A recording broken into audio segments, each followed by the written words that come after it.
When Hawkeye has a sneezing fit, things get serious.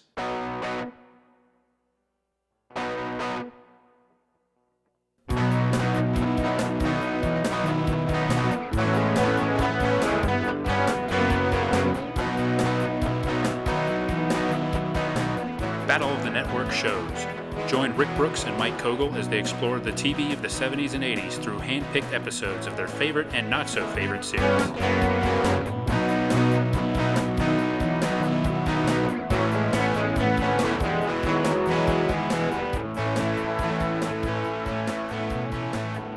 Welcome to Battle of the Network Shows. I'm Mike. And I'm Rick. Hello, everyone. And today we're doing as we promised, maybe questioning that promise, revisiting MASH. Yes, we said we would return, and like Douglas MacArthur, we have returned. Yeah. Was that season 5, right? Yeah. Yes, we opened our season 5. Yes. With MASH, classic episode Tuttle. We enjoyed very much. And I think at the time we talked about how, MASH almost was like two different shows, and we said, well, we'll revisit the other side of MASH at a future point, and now it is that future. That's right. I mean, it's only 2 or 3 years into the war, but... Yeah. I realized watching some of these episodes and seeing, like watching a season, 6 episode or something, and it was still 1970 something, or whatever. That might not be entirely accurate, but that how just being on for 11 years, the show I believe was on before I was born, and yet I watched the series finale. Yeah. Anything that's on that long, it's going to seem like you're going to see the effects of time and that sort of feeling of time passages, but just MASH in particular, just because of stylistic changes, cast changes. That feeling is very acute. Like something like Cheers, which we've said that we'll revisit someday too. That was, 10 seasons? 10 or 11? Sure. About that. 12? Oh, okay. It was more than MASH? Might have been. I think it might have been. Okay. And that I don't necessarily get that feel because it was like, even though it went 80s to 90s, I don't know. It seems like the show itself, it changed cast. Maybe some of the fashions might have looked a little bit, but it still feels more timeless to me. It feels like the same show from start to finish. Whereas MASH, I think you could really make the argument that it's two different shows. Yeah, I think so. And that's, I guess, what we're going to attempt to do. Oh, okay. Maybe. Oh, man, what have I got myself into? I don't want to make that argument, but... No, but you're just saying one could make that up. Yes. No, I think that there's something to that. And as I went back and listened to our episode... Oh, good. Boy, what a great episode that was. We do a good show, Mike. I was very impressed. I was like, hey, this holds up pretty well. Oh, good. And you could sort of hear that our fashions were a little different, 5 or 6 years ago. Yeah. You could sort of hear it was a different era, but, overall, it's a little timeless, too, I'd say. Right. But here we are in season 11, and there hasn't been any kind of contract dispute, and you're not lamenting the loss of your best friend. That's true, yes. Or now having a new best friend who's suddenly grown a mustache. That's right. Yes. We've avoided a lot of that drama and turmoil. No cast changes. No. Some sort of additions to some folks on the periphery. We've expanded our group of fans and friends, but overall still the same. But I digress. And you're still wearing your maroon bathrobe. Yeah, of course. It's a little more worn, but yeah. I'm wearing my kimono. my vest. I guess I'm positing that I'm BJ in this situation. Oh, so I have to be. I mean, I get to be Hawkeye in that case.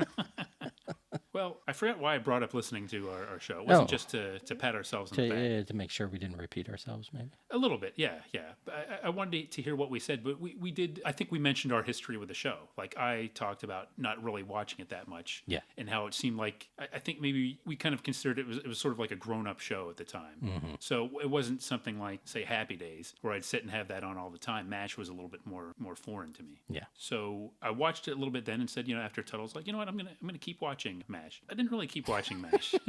Not because of MASH so much as just because so much other stuff going on. But I've watched it a little bit here and there. It's still on Hulu. Mm-hmm. The streaming situation is exactly the same, I think. It's still ubiquitous in syndication. I think MeTV still shows it probably 15 times a day. Yeah. But I watched, a good deal of it in preparation for this season, knowing we'd do it again. And I think I like the show more than ever. And one thing that stood out to me is, I think I said near the end of that episode something like, that MASH did strike me as the kind of thing where I can understand how people really got into it, because it's the kind of show where the more you watch it, the more you appreciate the characters, the more you would enjoy it. And I think that's happened to me. Even watching, heavily focusing lately on these later episodes, I've gotten more into the show, and I think I'm going to keep watching. Yeah, okay.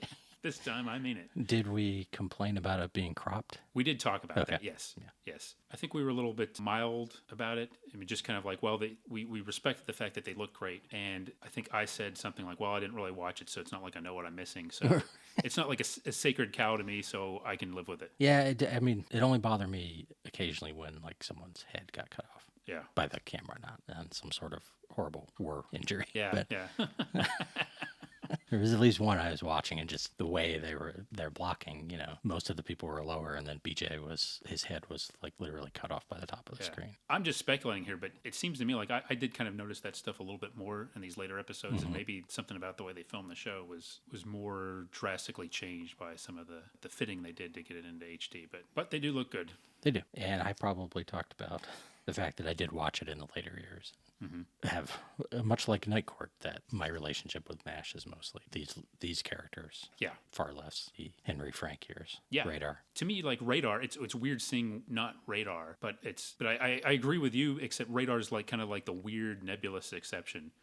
Because so maybe for me the sweet spot would be like 4 through 6 or whatever, or 4 through 7 or something, like some combination of Winchester, BJ for sure, like the Wayne Rogers. Yeah. I don't remember seeing a lot of those episodes at all. To me, it was Hawkeye and BJ, but Radar seems kind of an essential thing. And it's been weird for this because he wasn't there the last few seasons, so I've seen a lot of episodes without Radar at all, and that to me does feel weird. It also struck me as weird how deep into the series Klinger was still doing his dressing as a woman bit. That's right, yeah. Although, I mean, if you think about it in the timeline of the fictional world, right, it's really not that long. Yeah. But in terms of the show, you just think they would have given that up at some point. I think maybe was it maybe kind of like your point is valid for sure, but I think there was a certain point where he was just doing it but not really calling attention to it, and that was kind of a transition to him just like totally dropping it. Yeah. When Potter shows up, he very quickly is like, I once knew a man who, I forget what the joke was, but he had served in World War I or something with someone who wore stockings or something. He doesn't think he's crazy, so get on with it. Get on with doing your job, and if you want to wear a dress, that's fine. Right. Because Klinger, because it was a new guy, and they thought he was going to be this straight-ahead military guy. He's regular Army. Yes, he's regular Army. Yeah. So Klinger gets an allergy to wearing regular clothes. And, much like this episode. Okay. A psychosomatic allergy. Yes.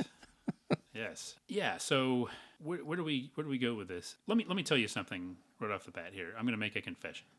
In preparing for to revisit MASH, I started kind of sampling episodes from different seasons, and at some point I decided I was going to try to find some of the most obnoxious, quote unquote preachy episodes I could find, and I wanted to watch them. And here's my findings: not as bad as I expected. I think the reputation is maybe a little bit unfair. Yeah. I think if the show didn't have like those first 3 seasons that were a lot different in tone and hadn't been on so long, I think maybe people wouldn't, in some circles, have treated it as harshly. I don't know if we mentioned this last time, but our friend of the show, Dan, hasn't he often said that, I don't know if it was his creation, but he said at the time that, Saint Hawkeye was what they called him, kind of indicating, that character became a little bit more pretentious, and the character of Hawkeye as well as the show became more preachy as the show went. Right. But to me, the show misfires, and wife of the show, Lori, just watching bits and pieces here, she criticized like the show being like the maudlin turns, she called it would take within an episode too. Yeah. And so she didn't really care for it. But me, I'm not saying I prefer those episodes, but I don't think it's as bad as its reputation. Well, I think that at least that is always part of it. The maudlin part. I mean, just given the subject matter. Yeah. That it's going to tonally go there sometimes. Right. Maybe I have to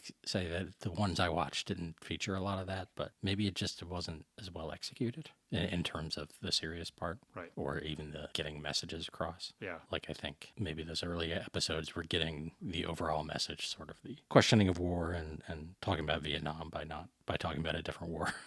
Just by doing it, just by showing this stuff. Whereas maybe later they were a little more explicit about it. I think you're right. Like one criticism I've seen a lot is like, in particular, like the Hawkeye character, and like how he goes from like a womanizer to like Mr. Poster child for sensitivity. In one episode I watched, I think it was called Inga, where he has a totally sexist attitude towards this Swedish doctor that's visiting. And then by the end of the episode, he's kind of like, he is getting a little preachy, but part of it is like he sees Winchester's attitude towards her, and that's when he kind of feels ashamed. Yeah. And by the end, he's kind of like, you go girl, and everything like that. And it's a little abrupt, but I do think that there's just some inherent resistance to characters changing like that. Yeah. And I think in this case, like, people love the Hawkeye character so much, and they did fundamentally change his character. And part of it, he changed with the times, and I don't really have a problem with him not being a total, skirt chaser by the end of the show after 11 seasons or whatever. Right. And, if you're going to have characters in war, that's an ideal place for them to change. Yeah. That's a situation that very well might change. Right. And clearly, what stood out to me in some of these episodes, the change in him seemed, I don't even know if it is a change, though. That for all the Alan Alda being sensitive and Hawkeye being sensitive, he is, but a lot of times it comes out as anger, which is not the most flattering thing. Right. He cares about, he's passionate about yes. things. Yeah.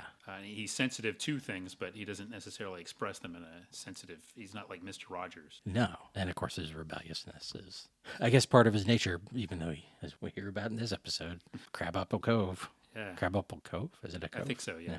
Is that, where do you think, is that north or south of Cabot Cove? Well, hopefully it's far enough away that the murder rate didn't bleed over into Crabapple Cove. Right, yeah. Cabot Cove is, of course, the murder capital of the world, so. Well, that's where his cousin Billy moved.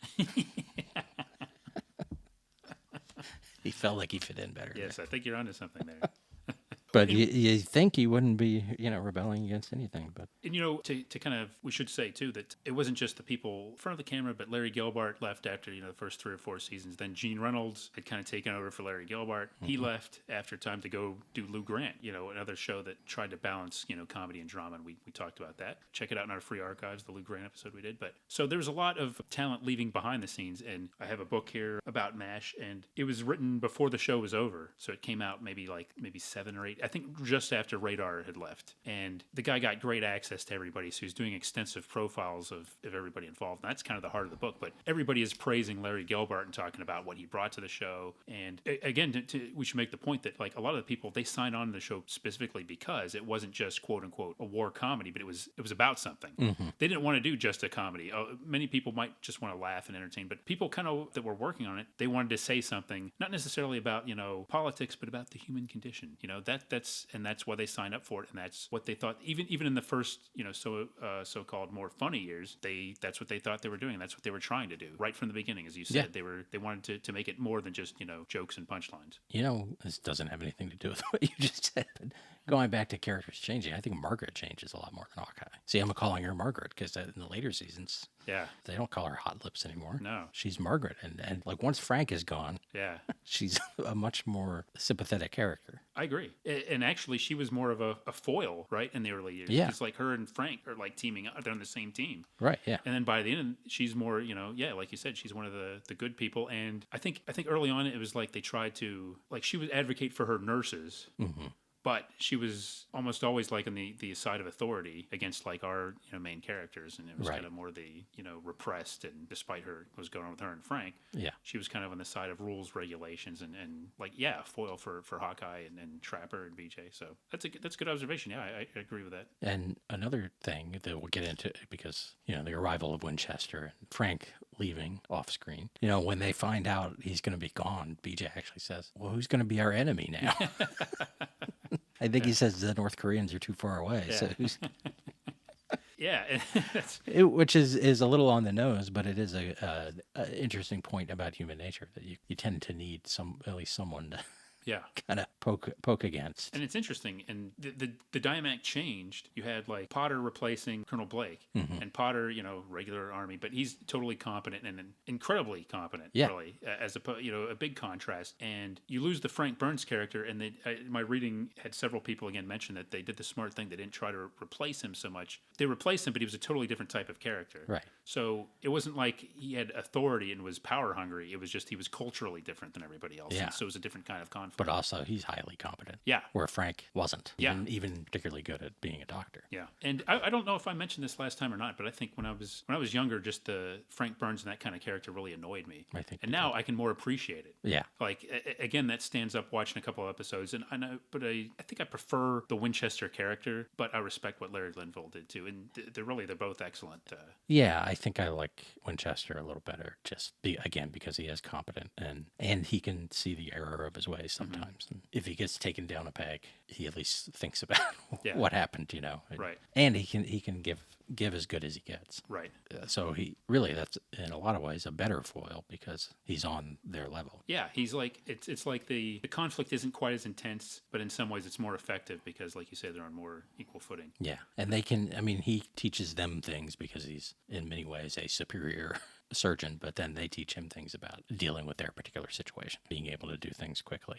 There you go, teaching lessons. I don't want to get taught lessons on my TV. Right. I think that's why Larry Linville left, is because he thought that the character was just getting a little too broad and that there was not much else to go with it. Probably he's a stooge, and he's a stooge in the movie. So yeah. Yeah. And as much like you said, I think of BJ as being that role as far as over Trapper, but he doesn't seem that distinct, like a change to Trapper. To me, he pretty much seems like the same kind of character. Yeah. I mean, I guess he's not a womanizer. But Yeah, that seems like the big difference is, his devotion to his marriage. But otherwise, right away, he's on in that same Hawkeye fast-talking rhythm, and he likes pranks, and he's... Right, and I was watching some of the early episodes just to see him, join the group. And then, you see the difference just because he's getting used to it, but it didn't seem like it took so long. Well, maybe, was it the mustache? that he really was a part of the whole Probably, crew? Yeah. Yeah. And that took a couple seasons. Yeah, I think so, actually. Probably just to grow it. Yeah. How many episodes would it take to grow a mustache? Like Mike Farrell's. About 46. Yeah. When he first shows up, it's really his first assignment out of medical school. Yeah, that's right. He's going right into it. Yeah. Which was an interesting choice again, and I don't know. I'm not really sure how long they stuck with that aspect of it. I think they acclimated him pretty quickly. Yeah. Because in the that does seem like a good choice. Like, okay, bring somebody totally new into this environment, and you'd get a lot of story ideas there. But I don't think they really leaned on that a lot after the first batch of episodes with him. Right. Yeah. Which is fine. Yeah. If and it's possibly because he showed such chemistry with Alan Alda right away that they didn't really need to do that. They could, like you say, he was able to form an effective partnership with the character right away, and they could kind of go into it and do the same kind of stories. Right. And they had to introduce him and Potter in the same season, like in the first 3 episodes of that season. Yeah. So that's a lot of work there. That's wild, yeah. Yeah. Do we want to get into this episode? Yeah, let's get in the episode. I think we can have some things to say as we go along. Mm-hmm. I do think this episode has moments for most of the major characters. So there's a little bit to other stuff. There's one character that really stood out to me in this episode, like a regular character, is Potter. Yeah. Whoever wrote, I know it's actually a couple of veteran writers of the show, but boy, do they love writing for Potter in this episode. We'll get to that, but the episode we picked was Bless You, Hawkeye, from the 9th season of the show. Remember, we said 11 seasons, so we got about 2.5 seasons left after this one, but it premiered on Monday, March 16th, 1981. Do you know what they called it in Germany? What's that? Gesundheit. Gesundheit? Okay. Yeah. Gotcha. I was not aware of that. Yeah. Yes. Yeah. So I looked up what else was on that night. Wait, when did it air again? Say that again. Monday, March 16th, 1981. Okay. So if you remember when we did our 1980 to 1981 season, everything was delayed a little bit that year because of the strike. Mm-hmm. And the CBS schedule was a little funky, I think, for a while. And some things were moved around, some things not working and everything. But what we had on this Monday night, so CBS had The White Shadow, show that we've talked about before. Mm-hmm. MASH, House Calls, a show that we've talked about before, mainly to say, oh, House Calls. Oh, yeah, right. That didn't last very long, did it? Right. It was on right after MASH. Yeah. Yes. And then Lou Grant at 10 o'clock. Wow. Another show we've talked about. Now, here's something interesting about White Shadow. The episode A Day in the Life that aired at 8 o'clock, that was the final episode of The White Shadow. Wow. So, yeah, it looked like it was kind of running out the string a little bit. Mondays at 8 o'clock. It didn't start in that time slot at the beginning of the season, but it kind of got moved in there after some of the other shows got moved around and didn't work. So, yeah, so White Shadow said goodbye. And unlike the MASH finale, I don't think, 10 trillion people watched the final episode of White Shadow, unfortunately. And MASH actually this season would finish 4th in the rating. So MASH was pretty much, really doing well. But, House Calls afterwards. MASH was really carrying the night at this point. ABC had That's Incredible, Dynasty, which was still in its first season. It started out as a winter show, I think, in January and was just about done with that first batch of episodes. And then at 10 o'clock, Soap. Soap ran from 10 to 11. And the last dozen or so episodes of Soap actually ran back-to-back as 60-minute installments. So Soap was actually ending its run soon as well. And NBC, at 8 o'clock, it was Project Peacock. Which was, kids programming, another of the Fred Silverman brainchilds, I believe. And it was Donahue and the Kids. And I believe they were talking about children with life-threatening illnesses. Oh, nice. But I'm sure Phil handled it with sensitivity. And yeah. We may have talked about that particular thing before at some point. But I know Project Peacock has come up before, I think. But boy, there's some heavy-duty counter-programming against That's Incredible. Yeah, that's right. And, quite a night of sensitivity if you switch to MASH after Project Peacock. That's for sure. That's for sure. I'd like to see more of these. Like, I'm kind of intrigued by this whole thing of like family specials, the kids oriented programming, and getting Donahue on board, to do it, and waving around, walking around the audience with his microphone and asking, scaring children. Yes. Yeah, some of our today, of course, they'd be in our coveted 2 to 11-year-old demographic for our podcast. But of course, back then, I don't know if they were as sophisticated. Yeah, I'm sure Phil handled it well. I think they'd probably much rather be learning about tarantulas and things. So that's incredible. Yes, I think you're right. And at 9 o'clock, there was a TV movie, Madam X. This is based on, it was a play written in 1908, and it's kind of a convoluted story. Tuesday Weld was the star of this movie, but the movie's been done a lot of times. Lana Turner did a version in the 60s. There were versions in the 30s, 20s, all kinds of versions. But the main story is like a woman has I think a child out of wedlock or something, and she's shamed. And then eventually she's accused of murder or something, and the person defending her, like her attorney or something, happens to be her grown-up daughter. Yep. A very soapy kind of thing, it sounds like. So Tuesday Weld, as you've never seen her before, I think, in this Madam X on NBC. So yeah, that's what we got on this Monday night in 1981. Interesting night. I think so, yeah. And most of it, new programming. I mean, CBS sounds like the best option overall. Yeah, I think if you just want to leave your TV on, then you probably would want to stick with CBS. Yeah, maybe go take your shower during house calls. Yes. Well, I heard somebody refer to a show that we've talked about this season, Night Court. Mm-hmm. I heard him refer to Night Court as the perfect walk your dog show. The idea being at 9:30. And the thing was, he specifically mentioned LA Law at 10. And it's like, well, I'd rather walk the dog during LA Law than during Night Court, but that's just me. But I guess if you miss a few minutes of LA Law, you could be lost the rest of the episode. I don't know. That's right, yeah. LA Law was famous for never having exposition. Yeah. You gotta. That's Stephen Bochco genius. Yeah. If you're not watching from the second it starts, we don't want you. Yeah. Yep. We're not going to hold your hand. We're not going to coddle you on LA Law. That first minute, everybody addresses everybody by name. Yeah. And that's it. Yeah. Well, it's like if you go into a courtroom, if you go into a courtroom and you fall asleep and miss some of the thing, and later a big point comes up, hey, that's your tough luck if you missed it. That's right. The judge isn't going to stop everything and explain it, and, well, I guess he could read back what the stenographer said, but you don't have that in television. You don't have a court stenographer to read you back the first 10 minutes of the show. No. Do you? Well. Can you hire someone for that? Yeah. I don't know. I'll look into that. Yeah. It's called a DVR. Okay. Yeah, so this episode opens. It's 1:30 in the morning, or 1:30 hours, and an ambulance arrives, and it has 3 patients with various not huge issues. I mean, fractures and things, but one of them is another one of your cousins. Yeah, Corporal Brooks. Corporal Brooks, yeah. No relation. No relation. Sure. I can assure you. I took a good look, and I'm part of my Brooks line. All right. And another one, Caputo, he's wet because he fell in a ditch. And pretty quick, we don't even see the operating room or anything. They just move on. And then later in the swamp, the tent where Hawkeye and BJ and Winchester live, Hawkeye wakes up sneezing quite dramatically. Of course, wakes up his roommates there. And Winchester is just angry about it. And then BJ's, probably got a cold or something. And Hawkeye's saying, no. And he's like, well, then shut up. Yeah. Yeah. When you say it's dramatic sneezing, you're not kidding. It's very loud, theatrical sneezing, which it becomes a little grating as the episode goes on. Throughout this thing, he's doing loud, exaggerated sneezing that everybody, can hear probably, across the parallel, with North Korea. So yeah, it's rough. They thought they were being attacked. Yeah.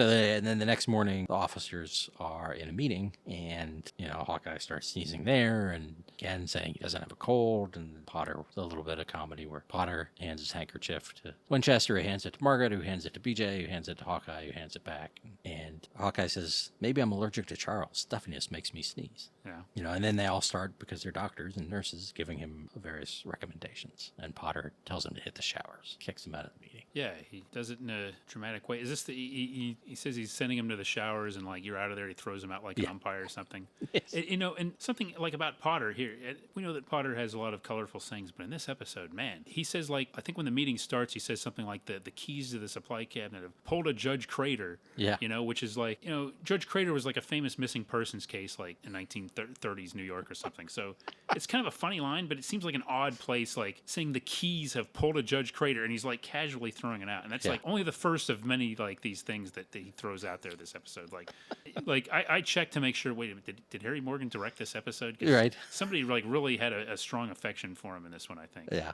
But it's very entertaining, but it might be a tad overwritten, I think. Did you have to look up Judge Crater? Or No, I did not. I did actually know Judge. Well, Okay. I didn't know. Hey, I didn't have anything to do with his disappearance, if that's what you're implying. I'm I knew of Judge Crater. Okay, I had nothing yeah. to do with that. Right, yeah. Yeah, Judge Crater just totally disappeared, left his house or something, and was never seen again, Mike. It was like the darndest thing. It was like a sensation for quite a long time. Almost like you fell in a crater. I wouldn't rule it out. Could have been in New York, I think. In Search, I've had to have done an episode on that, but I haven't seen it. On Judge Crater? Or on Judge Craters of New York? Yeah. Craters of New York. Yeah. Some say they're mysterious craters in New York. Some say they're just manhole covers that have not been closed properly. We'll investigate. Da-na.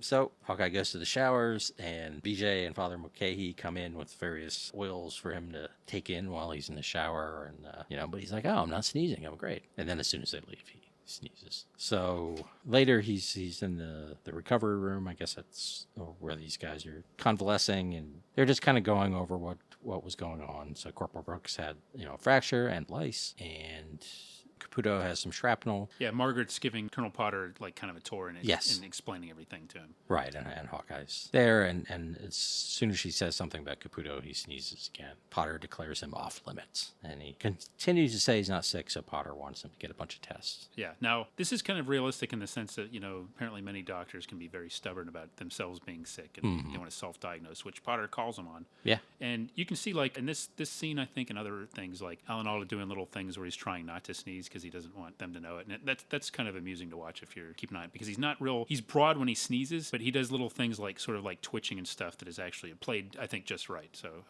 give him kudos for that. And I give Potter kudos for, he's a good CO. Yes. He's firm, but he cares. Yes. And he said he doesn't want, if he's contagious, he doesn't want everybody getting it. So it's partly to protect everybody else too. Right. And really Hawkeye should be, as a doctor, he should be right on board with that. Yes. But what do they say? A doctor who has himself as a patient, has a fool for a client or something like that. Okay. Something like that.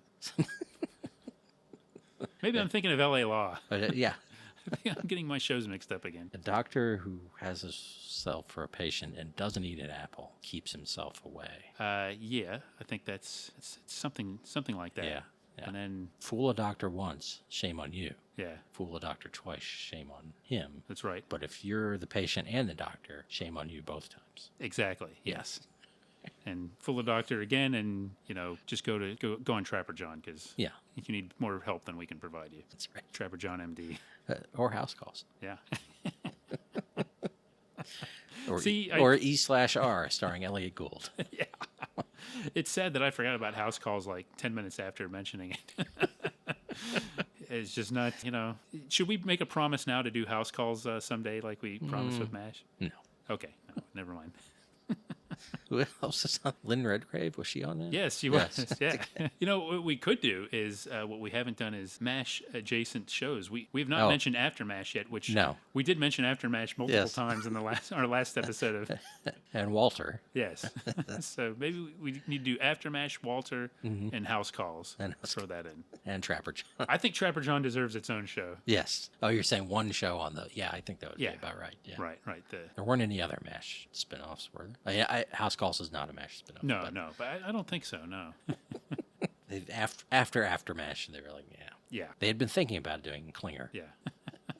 A prequel about Klinger and Talia. Oh, no, there you go. All the hijinks he got into. Yeah. Well, it wasn't meant to be. So that we find out later that all the tests agree that he's not sick. So now the question is it an allergy? And Hawkeye's kind of being a little bit intense about looking for an allergen in the swamp. And he throws his clean laundry out of the tent. He throws a blanket out there. He starts pulling weeds. Yeah, he's like Winchester's aftershave, I think. Yes. Which his mother had sent him. Right. Is that what he says? Something like, it must be something small. And I think, and BJ says, well, it's not Winchester's ego. Yeah. And Winchester says, nor Honeycutt's feet. Yeah. Yeah, and the blanket is I think one that BJ's wife sent him. Yeah. So yeah, Hawkeye is really tearing up the place and kind of maniacal about it. But then later, all the allergy tests came back negative too. But now he's got a rash, and he's very seriously seems to be saying, "I think I'm dying." Yeah, he's itching himself. It looks terrible. Apparently, it's swollen. His hands are swollen. So Potter sends him off to the VIP tent to isolate him, and he's like, "Well, if we can't find a solution with the body, it's time to find out what's wrong with the mind." Yeah. And one of your favorite characters. Is he one of your? I feel like he's one of those characters you have a fascination with, but maybe not a entirely positive one. I'm not sure how to react to that. I don't know. I like him. Okay. Yeah, it is kind of odd, and but it fits the thing because he's not like a regular with the group, but he sort of comes in and brings a different energy into it. In this particular episode, he's got a pretty big role. Yeah. For coming in like a third of the way through, but yeah, I like him in this episode. Yeah, okay. So I'm gonna go on the side of Dr. Sidney. I don't know what I said before, but I'm a fan now of Dr. Friedman. I don't know. I just I inferred a certain irony in your mentions of him in the past. Really? Okay. Yeah, I don't know. Yeah, I mean, might have been a little skeptical of him. Or even that when you were listing things to recommend this episode, yeah, you included him, and it seemed like well, based on the other things you were listing. Well, you said it starts with a silly sitcom premise. Check. And then it takes a serious turn. Check. With some big acting moments for Alan Alda. Oh yeah, we'll get there. And he said, and it has Sidney. Yeah. Well, Sidney, he kind of epitomizes more serious directions, right? Because whenever Sidney's on, we go into some depths. We go into some places that, you don't necessarily see in Sergeant Bilko. Right. We go into, the inner mind, the interior of the war. Was there an episode where Bilko had to see it? I think there was, yeah. That's good. But he conned this. Instead of sitting down and telling him about his childhood, he would con him. And in this one, Sidney is a poker player and makes several references to it, and Bilko would not lose to Dr. Sidney Friedman at cards. I guarantee you that. One way or another. That would be great if there was some reference to whatever the base was, and Bilko yeah, I lost my shirt. This sergeant at so and so. But yeah, so Alan Arbus playing Dr. Sidney as psychiatrist, I guess I think if he's a doctor, he's a psychiatrist. Yes. Did he show up in something else we did? Alan Arbus? I don't know. Wonder Woman or something. He wasn't in the Wonder Woman. He might have been in something that we both watched for one of those shows. Is what I'm thinking. I think so. I'll bet. And Wonder Woman's a pretty good bet, actually. Yes, I think he was on. Looking at that, yeah. Let's have the crack. This is a challenge for the crack research team. Mm-hmm. Go back and find out everything that we've watched for the last 10, 11 seasons we've been doing the show. Yes. And cross-reference Alan Arbus with what we've actually watched as individuals, not necessarily covered for the show, but we've watched for the show. Right. Yeah. That is a challenge for the crack research team. Yes, we will have access to the podcast, obviously. Yes. Try to give you access to any emails we still have. Yeah. Beyond that might be difficult. We might have to, to submit to some probing by the crack research team to sit down on the couch and, what did you watch back then? How did it make you feel? Yeah. You keep mentioning Lowenbrow. What's this I hear about the holy trinity of brunettes? Yes. What does that mean? What does this say about your attitude towards women? So in their first meeting, it doesn't go very long because Hawkeye's all doped up on Benadryl. But Sidney does say a classic kind of, at least fictional psychiatrist line, like, you'll tell yourself what's wrong when you're ready. That's convenient. Yeah. I don't want to hear that in private practice because, I'm paying the guy, but I guess in this it's okay. Yeah. How about you tell me? I'm coming here to see you. You make me feel better. I don't want to do the work. How about you tell... Yeah. How about you do the work for me? Yeah. No, I just told you I don't want to. But maybe that means you really do want to. Ah. Maybe you need to. That could be. And our time's up. Yes. See, Dr. Sidney is not just playing poker, he's playing chess with all his patients. Yes. He's one or two steps ahead of them. That's right. Brilliant, man. So the next, he's with Father Mulcahy in a room where they have all the effects of the patients, I guess past and present. Yeah, it's kind of weird, I guess. I guess they rotate things in and out of there periodically. But I was fascinated by this scene, Mike. Mm-hmm. You know, they're kind of like going through, and it seemed like a pretty long scene. Yeah. Didn't you think so? I mean, just the two of them. And on the one hand, I kind of liked it because it's like, okay, this is a combination you don't necessarily see with Father Mulcahy and Sidney Friedman. You know, not necessarily the main of the main characters, but, you know, regular characters. And Mulcahy, of course, is in the main cast and everything. But they're not talking about, he's not analyzing Mulcahy or anything. They're just getting something done, which I thought was interesting. Yeah. And they're just colleagues. Yeah. You know, a lot of times when people come to visit, they are sort of like annoying officers or people like that. But in this case, like everyone's glad he's there. Yeah. And clearly respects him and likes him. That's a good point, yeah. And, you know, and he and Mulcahy clearly respect each other. Yeah, and Mulcahy's just a little bewildered because he can't really help him because... He doesn't know what he's looking for. Right, but he still, you know, he has the confidence to let him in here and just kind of... He's just like doing what he can to help him, but he trusts him and everything. It's kind of nice. This is the kind of scene that would, I'm sure, gets cut, like most of it probably in syndication, you know? Yeah. Like, because it doesn't really directly advance a lot of stuff. I mean, it does sort of give him an idea. But to me, it's just like a nice little scene between the two people. That it's not even like loaded with jokes or anything. It's just there. But right. I don't know. I was kind of interested by it. You know, he's playing detective and he is getting information that turns out to be useful. But you're right. Like each patient's stuff is in a file box, and you know they look at Brooks's stuff and there's nothing there of interest, and then you know he used to get Caputo's stuff, but it's not like it's right there. He has to walk around Yeah. the shelf and look through all the C's and find. Yeah, and it's an interesting aspect of war, showing like a logistical thing that you don't always see. Well, I mean, it does make sense that they temporarily need to put this stuff aside. Yeah, I do. I think it's cool that they showed that, and they found a good reason to sort of give you a different glimpse of how things work there. And I think Sidney says something about like, well, you know, this seems like a good job to give to the chaplain. Yeah. Which is interesting, too, because you see that, he has other duties. Mm-hmm. Oh, right. He has things to do Yes. when he's not praying over dying people. Yeah, yeah. Standing in the operating room. Yeah. Kind of helping. Or being incredulous at various goings-on. Right.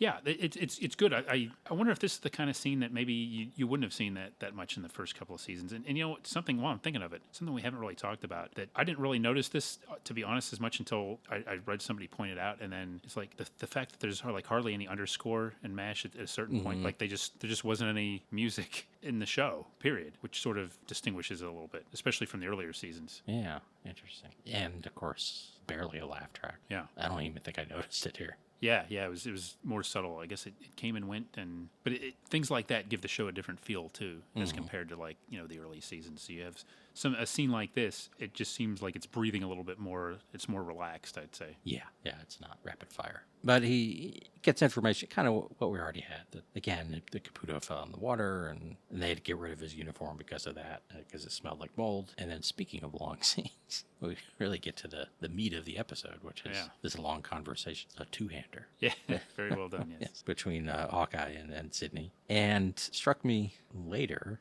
like I don't know how accurate this is to psychiatry of the 50s, but they're saying things in the early 80s that it seems like we're talking about now as if they're new ideas, like triggering and effects of long-term trauma. And essentially a sort of PTSD situation. Yeah. Which is something, if I'm remembering right, Hawkeye plagues Hawkeye later, actual war trauma. Plagues him. Yeah, it is kind of interesting that he's in the middle of a war and it's suffering PTSD from something that happened long before the war. Yeah. Like in the happiest part of his life. I think he makes that point. Yeah. Yeah. Yeah, that's sort of interesting. Yeah, but he's asked him about his childhood, and I thought most of this was quite good. Two good actors doing some subtle work, and he's talking about sort of his bucolic memories of Crab Apple Cove and going to the swimming hole with his cousin Billy, who was 5 or 6 years older than he was, and he saw him as his older brother, and because he didn't have a brother, and while he's talking, he starts he balls his fist and is kind of tapping the IV bar, and Sidney asks him about it and if he was ever mad at Billy, and he's like, no, I loved him, and he saved my life once. So then they start talking about it, and they were fishing in the swimming hole in a boat, and Hawkeye fell in and swallowed some water and started drowning, and Billy pulled him out. And and he remembered that afterward he smelled like a wet burlap sack. Then he says, "I'd be dead if Billy hadn't helped me into the boat, or into the water." You just said into the water, Mike. He said into the boat first. Yeah. Yes. Well, yeah. I mean. Yes, Hawkeye says into the water. He says he meant into the boat. Yeah. But I meant into the water because Yes. that's what Hawkeye said. Yes, I got. Well, yes, that's the part I was. Yes. Thought was most compelling. Right. Because you'd think that Billy helped him into the boat, not into the water. No. Right. Yeah. And Sidney's. He's paying attention. He is. He listens. It's a good part of that job. Mm-hmm. Yeah. Ideally, yes. Yes. And Hawkeye's like, well, I stood up to get some bait and I fell in and I heard some laughing as I was going under, and then he didn't hear anything and he could remember being in the water, and then he realizes what happened is that Billy pushed him. And I mean, for me, this is where kind of things fall apart, which is Alan Alda seems. I think he's trying to like channel a 7-year-old reacting to something. That's an interesting thought. That hadn't occurred to me directly, but he's just sort of very kind of sobbing and like, he pushed me. Why did he push me? Yeah. And it's a lot. It's a little sudden, not necessarily sudden. I mean, I think he does a good job of like showing like him getting increasingly anxious as this memory's coming back to him. But when he yells out, "He pushed me," it's a little over the top. I mean, it's jarring. Yeah. Which I'm sure is meant to be, but that's a little that kind of lost me a little bit there. I thought that was a little ridiculous, unfortunately. And you know what that reminded me of? Just the "he pushed me." One specific moment in Battle of the Network show's history that this reminded me of, sort of like the delivery and the anguish, reminded me of Tom Hanks saying "I hit Alex" back in the Uncle Ned episode of Family Ties. I saw a little bit of a parallel there. Yeah. Okay. I thought you were going to say it reminded you of Jackie Cooper in The Champ. No. No, it's Jackie Cooper. Yeah. Well, I no. want a champ. It didn't, but. And Billy apparently, told him he was so clumsy, and and then he's like, I hated him, but I loved him. Yeah. Which, in a way, I mean, it's this one incident, but in a way, it sounds like when people talk about people being in abusive situations. Yeah, he says like all he could do was thank him. Yeah. He couldn't like express anything else. Right. He was 7 years old and he didn't understand it. Yeah, it's kind of rough. That was the trigger, and Hawkeye mentions what you did, like, well, it's kind of weird. I'm in the middle of the war, and that's the thing that sets me off, like smelling this kid. And Sidney says it's the little battlefields. That's right. I wrote this down too. That Sidney said, "This is good medical stuff here." He says, "An odor can be the most powerful memory trigger." I don't know. He said that anyway. I don't know if he said it like that, but yeah. But it was very. That sounded like profound. Alan Arkin saying. Yeah. More. Isn't that his? Oh, Alan. Oh, that's right. Alan Arkin is not MASH. Alan Arbus. Yeah. I think I've got another. We got another idea for a bonus episode coming. Alan Arkin or Alan Arbus. Yes. Right. The important part is Hawkeye's no longer sneezing. Yeah. And then there's a commercial break, and Tom Brady's talking about I hate those commercials. And I don't love Tom Brady at all. I just hate those commercials. Yes. That's totally pure. Yes. Pure your hatred for him. It's not. Yeah. TV Dad, on the other hand. Oh, I love TV Dad. Yeah.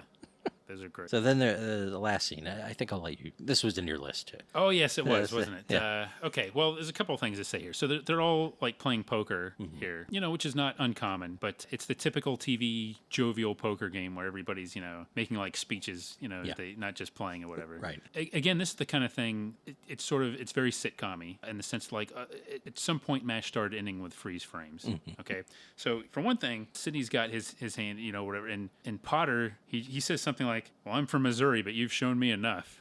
Of course, Missouri being the show me state. You see what I mean with Potter this episode? I'm from Missouri, but you've shown me enough, as he lays on the cards. Like, you can just say I fold or something like that. But that was a little much. And so it comes down basically between Hawkeye and, Dr. Sidney. Yeah. And Hawkeye's, wavering, and he says, I think you're hiding something. Yes. And Sidney does like a big theatrical sneeze. Am I missing anything? Yeah. So he does like a big theatrical. Hawkeye's worried that he has that third queen. Yeah, but I think you're hiding something. So Hawkeye decides to challenge him, and Sidney reveals he's got 3 queens. Yeah, and then he says, "Oh, you should never fall for that old fake sneezing trick," And Hawkeye actually I think rears his head back and laughing and like puts his pats him on the back, and they end with a freeze frame with the two of them laughing together, and it's like that was like this would have been a good episode to do an unrelated to the sneezing and Yes. the trauma that they just went through. It kind of like cheapens that previous scene in a way. I think it does, because it almost, for a show that seems to be a lot of it be about the long-term effects of what they're going through, and sort of the endless slog of it, and the lack of a solution, that is kind of a pat, like, okay, well, we got through this, and you'll never have that problem again. Right. Like, it just takes one realization and you're over the trauma. Yeah, and I guess it shows that Dr. Sidney has a different relationship with them because, there aren't the boundaries that you would normally have. Right. Like, I think normally after a breakthrough session like that, you wouldn't necessarily make a direct reference to it in a poker game with your client so soon afterwards. But this is a little bit different. And it also shows, like, the structure of the show. You've got about, like, half of it is, like, sort of like, very sitcom-like. And then you've got this kind of melodrama in the middle. And then, but you end it, like, with this total sitcom note of, like, a callback joke that's not even really much of a joke, and a freeze frame. It was a weird ending to me. It didn't suit everything well, and the whole sneeze thing. I mean, that's kind of a cliched sitcom premise too, right? Somebody sneezing because they might be allergic to somebody or something, and it was very broad. So yeah, the tone of this particular episode was all over the place in some ways. Yeah, but overall pretty good. I enjoyed it. Yeah. Now Lori, I think, was watching at least that part, and she thought that was ridiculous when Hawkeye started. And I might have kind of timed it so that she could watch it too. Because I figured that once they got in there, I knew something was coming. It totally turned her off, but I enjoyed it. Maybe not necessarily for the reasons the show wanted, but I was like, well, this is interesting to watch. Yeah, I mean, that whole scene was like a little one-act play. Yeah, but I can see how that moment that we described, I could see how that would torpedo the whole episode for somebody. I would respect that opinion. But, it did have its moments. Like, I think people that haven't really watched MASH, it's not like the show just totally became... I mean, we've kind of talked about some of the jokes and some of them working better than others, but there were little bits here that were reminiscent of the same Hawkeye that you've seen in the other ones. Like just little things like, I think you made a reference earlier to something he said, like stuffiness... I'm not allergic to Charles, or maybe I'm allergic to Charles. Oh, yeah. Stuffiness makes me, yeah. And then he, when they're all like kind of giving him remedies, he said, yeah, look, would you get your business out of my nose or something like that? Yeah. I thought that was a pretty good line, too, and stuff. And it's still a funny show. Yeah. 9 seasons in. And I kind of like the side detours. It's like you said, I think the execution in some of these episodes could be a little bit better, but I don't begrudge them the attempt to go for something else, too. No. And, you're not going to always hit it out of the park, right? Yeah. But I don't, it could have gone the other way, like a lot of shows, and gotten broader as it went along. Yeah. And then we selected this episode. I suggested we selected it because it shows some of the contrast to the other MASH. Yeah. But there were plenty of episodes that were are considered some of the show's best that we haven't even talked about. Right. That took place in this era, especially in like sort of that middle group that we talked about. Yeah. Maybe not necessarily the last couple of seasons, but, and of course, any show that's on 11 seasons, you're going to start running out of ideas. And just looking at some of the, scenarios, I was like, really, it seemed like maybe they were straining a little bit at some point. Seems a lot of people getting involved in schemes, like to make money, or a Klinger and Winchester getting involved in schemes. Yeah, well... I mean, the famous ones, I guess, are like the black and white episodes. I think probably some of the other ones are people are writing letters and those sorts of things. Some the Ken Levine, David Isaacs wrote some episodes we've mentioned. And they were running the show for a while. Yeah. Somewhere in there. And there's plenty of other episodes to choose from. And I watched a few that were pretty much like 90% comedy, 10% drama. One where it's really cold and Winchester gets this ridiculous like ski suit from his parents. Everyone else is freezing and he's walking around in this thing like Costanza in his Gore-Tex. And then he does something he trades gloves with Margaret. I forget why, but anyway, then she has the really nice gloves that came with him, and he puts on her gloves and they have holes in them and stuff. So he spends the rest of the episode trying to get the gloves back. Right. That's not necessarily the main story, but it was in the description and it amused me, and it's pretty funny and kind of fit with that character of him, just one feeling like he's better than everyone and doesn't deserve to be there in that cold. Yeah. And he was putting on airs before he got it, that the cold wasn't bothering him. Yeah. And of course it was. Yeah, I mean, I saw like an episode where there was like a renowned war reporter came to do a story, and he was embellishing things, but just Hawkeye kind of went after him like very quickly, and he did sound a little pompous. like the way Hawkeye went after him. And, like another example is like there's an episode I just watched where like a UN delegation of like three like visiting surgeons come in to watch. And like there's one from, I think he's Swedish maybe. And it was just a weird episode because, well, he had an unfortunate war accident that he can't, be with Margaret. If you know what I mean. But the weird thing about it is like she's fawning all over him all from the beginning of the episode, and it's like I think this is definitely like a later episode. It's like, geez, she comes off a little ridiculous in it because right off the bat she's throwing herself at him. It just seems like I don't know, that seemed a little bizarre to me too. So I'm just pointing out some of the ones that I was like seeking out. But I will say that after seeking out some of these episodes that sounded maybe a little bit on that side of it, I still enjoy the show and I can still keep watching it. But what I really want to do is go back, watch more of the early years, and especially kind of like the 4 through 6 seasons in those episodes, because I really think I enjoy those best. Where you still had probably like maybe not Larry Gelbart, but Gene Reynolds was still there and Radar was still there. I think I might enjoy those episodes a little bit more. Yeah. Overall. All right. Yeah. One day. Aftermash, Walter, and House Calls all in one episode. Yes. And I don't know if I want to bring this up, but are we going to have a podcast series finale that'll, unite everybody in the country and around the world, I dare say, and it'll be the most watched, most listened to podcast in the history of podcasts? I mean, I don't want to. I'm more interested in After Battle of the Network shows. Our follow-up podcast. Boy, I was. That's it. If we ever do a '90s spinoff, we can call it After Battle of the Network shows. I like it. Yeah. I'm a little scared of that, though. For a minute there, I was pondering the end of the podcast and the mortality of the podcast. But then you threw cold water on that when you mentioned After Battle of the Network shows. Did you say water? Like, no. What? Did you say water? Water? You've mentioned water multiple times. That's very interesting. Yeah. No, I Aftermash helped me into the boat. I don't have any problem with Aftermash. I loved Aftermash. Wait, into the boat or into the water? Aftermash helped me into the water, the morass of ratings at the time. Don't have any problem with Aftermash. Aftermash was like a big brother to me. When I was 7 years old, Aftermash was, I loved it. I looked up to it. I set my schedule around it. But then Aftermash left suddenly. I didn't have anything to watch. Yeah. I think that's a good place. Yeah, I think I need some help, actually. Yeah. I need to talk to someone. Alan Arkin, where are you? Yeah. This episode brought to you by The Psychological Power of Water. This episode also brought to you by Colonel Sherman T. Potter's A Folksy Saying for Every Occasion, now in paperback. This episode also brought to you by the letter Y.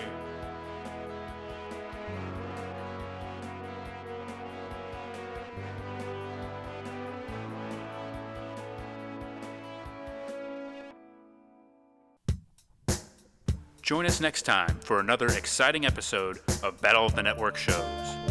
Learn more, leave feedback, and suggest future episodes at battleofthenetworkshows.com. Follow us on Twitter at BatNetShows, and like our Facebook page, facebook.com/Battle of the Network Shows.